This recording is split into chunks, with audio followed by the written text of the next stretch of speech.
Ici à Beauport est entreposée une partie des 1500 traverses venues de la métropole et arrivées en Guadeloupe en décembre 2015.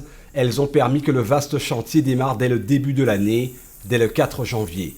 Les traverses, c'est ce qui permet de maintenir les rails, l'écartement des rails, et c'est un élément extrêmement important. Le problème du climat et des conditions de végétation fait que ces traverses s'abîment rapidement et on a dû arrêter malheureusement la circulation du train pendant un certain temps, le temps de changer toutes ces traverses. Le réseau ferroviaire s'étale sur une longueur de 3,5 km, réseau sur lequel une deuxième génération de traverses va être posée en remplacement de la première génération. Le travail est délicat, ce sont surtout les zones dites sensibles qui sont au cœur des travaux. Tout doit être aux normes de la réglementation ferroviaire en vigueur. Christophe Quentin suit le chantier dans ses moindres détails, comme surveiller ces fameuses éclisses. L'éclisse est une pièce importante sur une voie. Elle permet là donc de faire le lien entre les deux rails. Vous voyez, il y a une séparation entre les deux rails. Et cette éclisse permet de maintenir cette stabilité entre ces deux rails.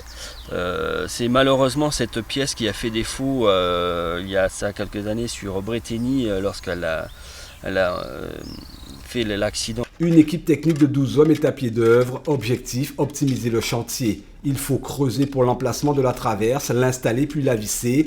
L'équipe est performante, avoue Christophe Quentin, paramètres nécessaires pour un chantier de tel calibre qui nécessite une précision de tous les instants.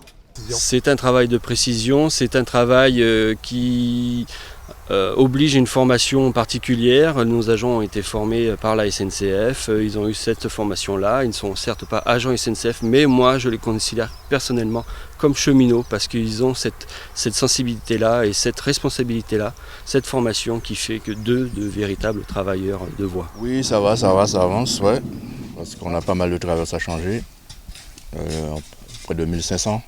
On se rend compte qu'elle était vraiment pourrie, il était temps de les changer. Oui, bien sûr. On a eu le renfort de 6 autres agents qui sont avec nous là pour 2 mois et on essaie de faire le travail pour que ça aille pour le mieux. Le rythme est soutenu, 40 traverses sont posées par jour. Il y a en effet un impératif, remettre sur les rails le petit train début mars. Les visiteurs pourront ainsi, à 15 km/h, retrouver l'ambiance d'une balade unique en plein cœur des 4,5 hectares du pays de la Canne.